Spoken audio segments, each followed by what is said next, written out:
Anggaran penjualan umumnya menggambarkan penghasilan yang diterima karena ada penjualan. Anggaran penjualan meliputi anggaran tentang jenis produk yang akan dijual, volume produk akan dijual, harga per unit, waktu penjualan, dan daerah penjualannya. Menurut M. Gandar 2007, budget penjualan ialah anggaran yang direncanakan secara sistematis dan lebih terperinci tentang penjualan perusahaan selama periode tertentu yang akan datang, yang di dalamnya meliputi rencana tentang jenis, kualitas barang yang dijual, jumlah kualitas barang yang akan dijual, harga barang yang akan dijual, waktu penjualan selama daerah pemasarannya. Selanjutnya, agar anggaran penjualan dapat disusun, langkah awal yang harus ditempuh adalah menetapkan target penjualan. Untuk menetapkan target penjualan, ada beberapa pokok yang perlu kita perhatikan. Itu ada 2 pokok. Yang pokok pertama, harus memperhatikan faktor-faktor dari target penjualan tersebut. Faktor apa saja sih? Yang pertama yaitu luas pasar. Apakah pasar itu bersifat lokal, regional, ataupun nasional. Kemudian keadaan persaingan, apakah bersifat monopoli atau persaingan bebas dan sebagainya. Kemudian yaitu kemampuan pasar untuk menyerap barang atau peluang pasar. Adapun keadaan atau sifat konsumen, yaitu konsumen akhir dan konsumen industri. Kemudian faktor selanjutnya yaitu kemampuan finansial, yaitu kemampuan membiayai riset pasar, modal kerja, membeli bahan mentah, dan lain sebagainya. Kedua yaitu melakukan ramalan penjualan. Dengan melakukan ramalan penjualan dapat membantu perusahaan dalam perencanaan produksi, persediaan, pemasaran, dan kebutuhan sumber daya di masa yang mendatang. Ada beberapa ramalan penjualan. Yang pertama yaitu forecast berdasarkan Good Gaman. Ramalan ini dilakukan melalui pendapat pemimpin, bagian pemasaran, petugas penjualan, para penyalur, konsumen, maupun pendapat para ahli. Yang kedua yaitu forecast berdasarkan analisis statistika. Dengan menggunakan metode tren bebas, metode tren semi average, metode tren moment, dan metode tren less score. Metode ini akan dijelaskan oleh materi selanjutnya. Jadi, untuk mencari 4 metode ini digunakan contoh aplikasi di mana PT Adijaya yang bergerak dalam bisnis makanan ayam memiliki data penjualan tahunan sebagaimana tertera pada tabel 2.1, tabel penjualan makanan anak PT Adijaya tahun 1995 sampai 1999. Pada tahun 1995 jumlah penjualan sebesar 140, pada tahun 1996 berjumlah 148, pada tahun 1997 berjumlah 157, pada tahun 1998 berjumlah 160, dan pada tahun 1999 berjumlah 169. Terdapat data penjualan PT Adijaya tersebut dapat dibuat forecast penjualan untuk tahun 2000 dan seterusnya dengan menggunakan beberapa metode yang disebutkan sebelumnya. Metode tren bebas ini mencoba melihat pola data amatan melalui tebaran titik dari pasangan data penjualan pada setiap waktunya. Jadi teman-teman bisa lihat pada grafik penjualan PT Adijaya pada tahun 1995 itu berjumlah 140, pada tahun 1996 itu berjumlah 150, pada tahun 1997-1998 itu berjumlah 160, dan pada tahun 1999 itu berjumlah 170. Nah, dari grafik tersebut ini dapat dilihat bahwa penjualan PT Adijaya akan meningkat melebihi tahun-tahun sebelumnya. Artinya, penjualan PT Adijaya ini terus meningkat setiap tahunnya. Maka akan diramalkan pada tahun 2000 PT Adijaya juga akan mengalami peningkatan. Metode tren semi average ini biasanya digunakan ketika jumlah datanya genap. Nah, sini kita mempunyai contoh cara menghitung menggunakan metode tren semi average. Sini kita mempunyai data penjualan dari PT Adijaya dari tahun 1994 sampai dengan 1999. Nah, langkah awal untuk menghitung menggunakan metode tren semi average ini, kita membagi jumlah datanya menjadi 2 kelompok, itu dari tahun 1994 sampai dengan 1996 itu merupakan kelompok pertama atau X1. Kemudian dari tahun 1997 sampai dengan 1999 itu merupakan kelompok kedua atau X2. Nah, setelah kita membagi menjadi dua kelompok, kita mencari average-nya atau rata-ratanya. Itu pada kelompok pertama, caranya yaitu kita jumlahkan jumlah penjualan pada kelompok pertama, kemudian kita bagi 3, karena jumlah rata pada kelompok pertama itu ada 3, yaitu 140 ditambah 148 ditambah dengan 157. Itu kita mendapatkan hasil 445, kemudian kita bagi 3 dan kita mendapatkan hasil 148,33. Nah, kemudian pada kelompok kedua caranya masih sama, kita jumlahkan jumlah penjualannya, kemudian kita bagi 3 juga. Itu 157 ditambah 160 ditambah 169, kita mendapatkan hasil 486. Kemudian 486 ini kita bagi 3 dan kita mendapatkan hasil 162. Nah, di bagian X-nya itu karena jumlah rata pada kelompok pertama ganjil, jadi angka 0 ditaruh di tengah pada kelompok pertama. Nah, kalau misalkan jumlah ratanya itu genap, angka 0 tidak ditulis, jadi misalkan min 1, kemudian 1, 2, 3, dan 4, jadi angka 0 tidak ditulis lagi. Nah, setelah itu kita membuat persamaan Y sama dengan A tambah BX, di mana A merupakan rata-rata kelompok 1 atau X1, dan B merupakan selisih antara X2 dengan rata-rata X2 dengan rata-rata X1, kita bagi dengan jumlah rata yang ada di kelompok 1. Nah, jadi A-nya sudah dapat, yaitu 148,33. Kemudian kita mencari B-nya. B-nya yaitu selisih antara X2 rata-rata X2 dengan rata-rata X1, kita bagi dengan jumlah rata yang ada di kelompok 1, yaitu 162. Kita kurangkan dengan 148,33, kemudian kita bagi 3. Kita mendapatkan hasil 4,5567. Nah, dengan demikian persamaan Y terbentuk, yaitu 148,33 tambah 4,5567 dalam kurung X. Nah, maka forecast penjualan untuk tahun selanjutnya itu pada tahun 2000 adalah Y sama dengan 148,33 ditambah 4,5567 dan X-nya adalah 5. Mengapa? Karena X pada tahun 1999 atau tahun sebelumnya itu 4. Jadi pada tahun 2000 X-nya 5. Nah, itu kita mendapatkan hasil 171,11. Nah, kemudian untuk tahun 2000 diramalkan penjualan PT Adidaya sebesar Y sama dengan 148,33 ditambah 4,5567 dikali X-nya yaitu 6.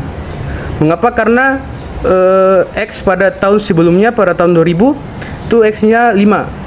Nah, kemudian kita mendapatkan hasil 175,67. Sebelum kita masuk pada soalnya, maka di sini saya akan menjelaskan sedikit tentang metode trend moment. Nah, metode trend moment merupakan metode analisa yang dapat digunakan untuk keperluan peramalan dengan membentuk persamaan Y sama dengan A tambah BX. Dalam penerapannya, metode ini mensyaratkan jumlah data harus genap. Dalam hal ini, pemberian skor X dimulai dari 0, 1, 2, dan seterusnya. Nah, sekarang kita lihat pada tabel tersebut. Yang seperti teman-teman lihat pada tabel tersebut, kan cuma ada tahun 1995 sampai 1999. Nah, sekarang tugas kita untuk mencari tahun 2000. Maka langsung saja, dalam mencari koefisien A dan B, maka digunakan persamaan 1. Nah, persamaan 1 di sini yaitu sum sama dengan A tambah BX dikali sum X. Sedangkan persamaan kedua, sum XY sama dengan A dikali sum X tambah B dikali sum X pangkat 2 dengan keterangan N sama dengan banyaknya pasangan amatan dan XY sama dengan 5. Selanjutnya terhadap persamaan-persamaan yang terbentuk, maka dapat dicari penyelesaian melalui metode eliminasi ataupun metode substitusi. Sekarang kita masuk untuk persamaan 1, yaitu 700 ripple 4 sama dengan 5A. tambah B dalam kurung 10. Dan persamaan 2, 1.618 sama dengan 10A ditambah B dalam kurung 30. Selanjutnya pada persamaan 1, kenapa hasilnya sudah berbeda dari 724 sekarang jadi 1.548? Itu karena ada kali 2 dan kali 1 di atas. Tujuan kali 2 dan kali 1 pada kedua persamaan di atas yaitu sebelum mengeliminasi kita harus menyamakan nilai A supaya bisa dieliminasi nilai A. Maka 774 dikali 2 sama dengan 1.548. Terus 5A dikali 2 sama dengan 10A. B dalam kurung 10 dikali 2 sama dengan 20B. Maka 1.548 sama dengan 10A tambah 20B. Dan persamaan kedua juga sama, tapi bedanya itu dikalikan 1. Seperti 1.618 dikali 1 sama 10A dikali 1 sama dengan 10A. Dan 30B dikali 1 sama 30B. Maka menjadi 1.618 sama dengan 10A ditambah 30B. Selanjutnya untuk minus 70 dan minus 10B. Untuk minus 70 ini didapat dari 1.548 dikurangi dengan 1.618. Maka hasilnya minus 70. Dan nilai 10A dikurangi 10A kan sudah tidak ada nih. Sudah habis nilainya. Maka kita lanjutkan untuk 20B dikurangi dengan 30B. Maka hasilnya minus 10B. Sekarang untuk mencari nilai B-nya yaitu kita tinggal bagikan. Minus 70 dibagi dengan minus 10. Maka hasilnya 7. Nah, sekarang kita sudah dapat nilai B-nya itu kan 7. Sekarang tugas kita untuk substitusikan nilai B untuk persamaan 1. Yaitu 774 sama dengan 5A ditambah dengan 10 dikali 7. Sekarang 5A dipindahkan di ruas kiri, maka 5A sama dengan 774 dikurangi 70 sama dengan 704. Nah, nilai 70 ini dapat dari hasil 10 dikali 7, maka hasilnya 70. Sekarang untuk mencari nilai A, maka A sama dengan 704 dibagi 5 sama dengan 140,8. Dan 5 itu didapat dari 5A di atas. Maka persamaan trennya Y sama dengan 140,8 ditambah 7X. Demikian forecast penjualan untuk tahun 2000 adalah Y sama dengan 140,8 ditambah 7 dikali 5 sama dengan 175,8. Terus saya akan menjelaskan sedikit tentang di sini kenapa ada kali 5, karena pada tahun 1999 kan X-nya cuma 4. Jadi untuk mencari tahun 2000 berarti X-nya bertambah dari 4 jadi ke 5 gitu. Sekian dari saya, terima kasih. Selanjutnya yaitu metode least square atau metode kuadrat terkecil, di mana metode ini data dikelompokkan menjadi 2. Untuk data yang jumlahnya genap, skor nilai X-nya yaitu min 5, min 3, min 1, 1, 3, 5, dan seterusnya. Sedangkan untuk data yang jumlahnya ganjil, skor nilai X-nya yaitu min 2, min 1, 0, 1, 2, dan seterusnya. Karena PT Adi Jaya memiliki 5 data atau datanya ganjil, maka pemberian skor X-nya yaitu min 2, min 1, 0, 1, 2, sebagaimana yang tertera dari tabel di atas. Nah, teman-teman lihat untuk skor 0 diberikan bagi data yang berada di tengah dari data yang ada. Maksudnya dari tahun 1995 sampai dengan tahun 1999, data tengah itu berada di tahun 1997. Untuk itu penempatan skor 0 itu berada di tahun tersebut. Nah, dari tabel tersebut teman-teman perhatikan dari tahun 1995 diperoleh penjualan atau Y-nya 140, X min 2, dan diperoleh X kuadrat 4 dari perhitungan min 2 pangkat 2, dan XY diperoleh min 280 dari perhitungan 140 dikali minus 2. Selanjutnya di tahun 1996 diperoleh penjualan 148 dengan X min 1, X kuadratnya 1, dengan perhitungan yang sama, dan XY-nya min 148 dengan perhitungan yang sama pula. Dan seterusnya sehingga diperoleh total penjualan 774, X0, X kuadrat 10, dan XY-nya 70. Nah, untuk mencari forecast penjualan di tahun 2000, kita gunakan persamaan Y sama dengan A tambah BX. Untuk itu, cara mencari koefisien A dan B ini dapat dilihat di atas. Untuk A, diperoleh dari sigma Y dibagi N, dan B, sigma XY dibagi dengan sigma X kuadrat. Jadi dapat dituliskan A sama dengan 774 dibagi 5 diperoleh 154,8 dan B 70 dibagi dengan 10 sama dengan 7. Jadi A diperoleh 154,8, B diperoleh 7. Sehingga persamaan tren metode least square adalah Y sama dengan 154,8 ditambah 7 dikali X. Jadi forecast penjualan untuk tahun 2000 dituliskan Y sama dengan 154,8 ditambah 7 dikali 3 diperoleh 175,8. Faktor yang mempengaruhi anggaran penjualan yaitu ada dua faktor, faktor internal dan faktor eksternal. Di mana faktor internal terdapat atas 6 poin. Yang pertama yaitu estimator penjualan. Performa penjualan sebelumnya menjadi acuan penting dalam menyusun anggaran penjualan. Tren penjualan masa lalu dapat memberikan panduan untuk meramalkan penjualan di masa depan. Yang kedua yaitu strategi pemasaran. Keberhasilan strategi pemasaran termasuk program promosi, iklan, dan branding dapat secara signifikan mempengaruhi tingkat penjualan. Peningkatan upaya pemasaran dapat menghasilkan peningkatan dalam anggaran penjualan. Yang ketiga yaitu kapasitas produksi. Kemampuan perusahaan untuk memenuhi permintaan pelanggan tergantung pada kapasitas produksi. Anggaran penjualan harus mencerminkan kapasitas produksi yang tersedia. Yang keempat yaitu kapasitas produksi atau jasa. Kualitas produksi atau jasa memainkan peran penting dalam menarik pelanggan dan mempertahankan pangsa pasar. Produk atau jasa yang lebih unggul dapat membantu mencapai target penjualan. Yang kelima yaitu ketepatan harga. Penempatan harga yang sesuai dengan nilai produksi atau jasa di mata konsumen dapat mempengaruhi daya saing dan oleh karena itu tingkat penjualan. Dan yang terakhir yaitu manajemen persediaan. Ketersediaan produk dalam persediaan dapat mempengaruhi kemampuan perusahaan untuk memenuhi permintaan pelanggan. Manajemen persediaan yang efisien penting untuk menjaga kelancaran penjualan. Sedangkan faktor eksternal terdapat 8 poin. Yang pertama yaitu kondisi ekonomi. Kondisi ekonomi makro seperti pertumbuhan ekonomi, tingkat pengangguran, dan inflasi dapat mempengaruhi daya beli konsumen dan akibatnya penjualan. Kedua yaitu tren industri. Perubahan dalam industri terdapat perusahaan beroperasi termasuk teknologi baru dan tren konsumen dapat mempengaruhi permintaan pasar dan strategi penjualan. Yang ketiga yaitu pesatnya kemajuan teknologi. Perubahan teknologi dapat mempengaruhi cara perusahaan berinteraksi dengan pelanggan, memasarkan produk, dan mengelola operasi penjualan. Yang keempat yaitu regulasi pemerintah. Regulasi pemerintah termasuk perpajakan dan kebijakan perdagangan dapat memiliki dampak langsung pada biaya produksi dan harga jual yang pada gilirannya mempengaruhi penjualan. 5. Perkembangan pesaing. Tindakan pesaing seperti perubahan harga, peluncuran produk baru, atau strategi pemasaran agresif dapat mempengaruhi pemangsa pasar dan penjualan perusahaan. Yang keenam yaitu perubahan demografis. Perubahan dalam demografis populasi seperti pertumbuhan penduduk, perubahan struktur usia, dan pergeseran tren konsumen dapat mempengaruhi preferensi dan permintaan produk atau jasa. Ketujuh yaitu kondisi iklim.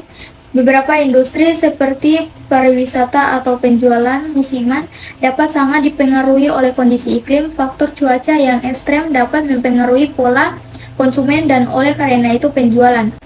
Dan yang terakhir yaitu perkembangan global. Perkembangan di tingkat global seperti perubahan kurs mata uang, ketegangan perdagangan, atau perubahan kondisi pasar internasional dapat mempengaruhi ekspor dan impor serta penjualan secara keseluruhan. Selanjutnya kita masuk pada studi kasus di mana ada PT Makmur Jaya yang memproduksi dua produk yaitu produk AIMCO dan Insight.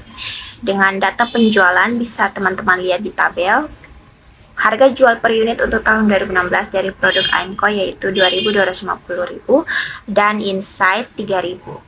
Jadi di sini kita diminta yang pertama membuat ramalan tingkat penjualan untuk tahun 2016 dalam unit untuk produk AIMCO dengan metode least square dan produk Insight dengan metode semi average. Yang kedua menyusun anggaran penjualan tahun 2016 secara lengkap per triwulan. Jadi yang pertama kita mencari forecast penjualan tahun 2016 dari produk IMCO dengan metode least square. Nah, karena pada PT Makmur Jaya memiliki 6 data atau datanya genap, maka pemberian skor X-nya itu min 5, min 3, min 1, 1, 3, 5. Jadi teman-teman lihat pada tabel, tahun 2010 penjualannya 4.500, dengan X min 5, XY min 22.500 diperoleh dari 4.500 dikali dengan min 5, dan X kuadratnya itu 25 diperoleh dari min 5 pangkat 2. Dan seterusnya. Nah, jadi untuk mencari forecast penjualan seperti yang sudah saya jelaskan sebelumnya, kita gunakan persamaan Y sama dengan A tambah BX. Jadi koefisien A dapat dicari dengan sigma Y dibagi N, dan B sigma XY dibagi dengan sigma X kuadrat. Maka dapat diperoleh A 31.500 dibagi dengan 6 diperoleh 5.250, dan B 5.500 dibagi 70 didapat 78,57. Sehingga diperoleh persamaan 5.250 ditambah 78,57 dikali 7 diperoleh 5.800 unit. Jadi forecast penjualan tahun 2016 untuk produk AIMCO yaitu sebesar 5.800 unit. Selanjutnya yaitu produk insight dengan metode semi average. Karena datanya itu ada 6 atau datanya genap, maka dibagi menjadi 2 kelompok. Untuk kelompok pertama ada tahun 2010, 2011, dan 2012 diperoleh total 19.000 dengan rata-rata atau average-nya 6.333,33.